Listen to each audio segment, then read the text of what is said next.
May 9th, May 22nd, New Style. The Martyrdom of St. Christopher.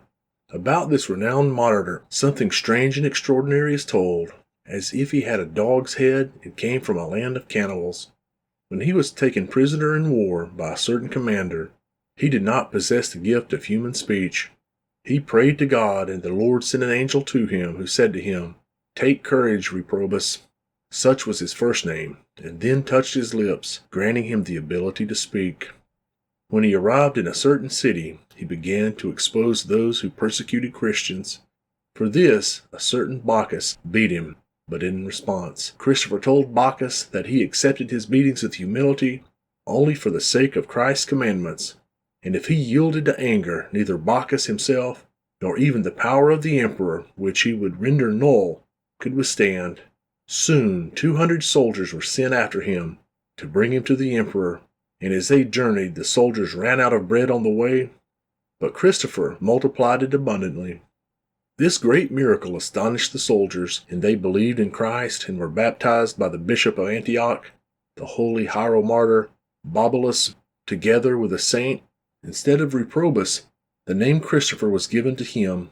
When the saint was brought before the emperor, the latter, upon seeing him, felt horror, and suddenly fell on his face.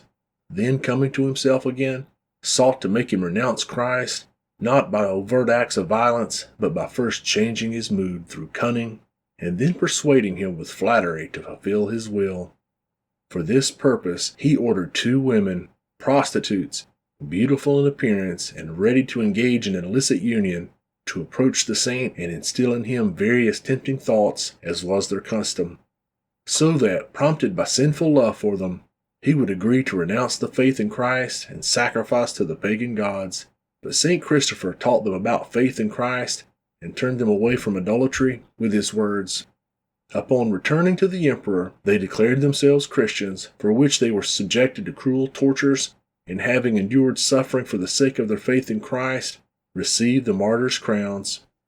Enraged by these women, the emperor ordered St. Christopher to be brought to him, and began to mock him about the extraordinary appearance of his face.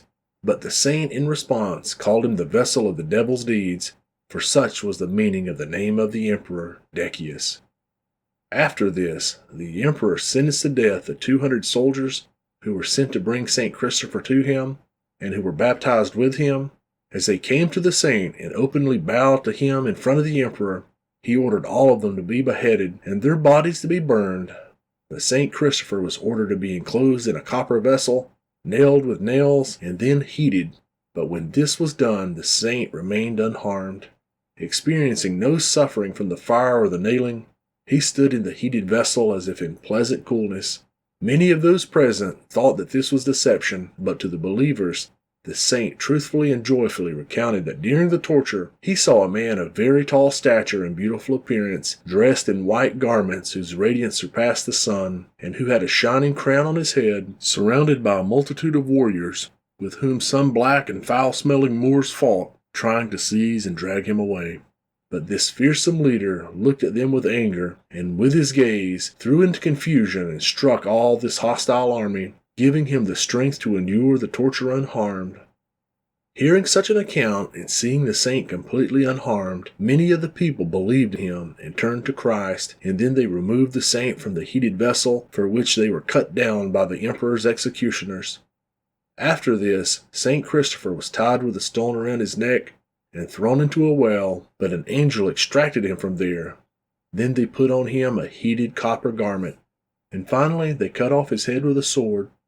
The memory of St. Christopher and the other holy martyrs who suffered with him is celebrated in Lycia on the day of his repose, close to the day of the repose of the great martyr George. The veneration of St. Christopher in Russia began in the 13th and 14th centuries. The iconographic representation with a dog's head became particularly popular. Many icons were painted, and several churches were built in honor of this martyr. In 1666, a church council was held in Moscow, which approved the reforms of Patriarch Nikon, leading to the Old Believer Schism. It was then that the depiction of St. Christopher with a dog's head was prohibited. The Old Believers did not accept the decision of this council, and continued to depict the saint as before.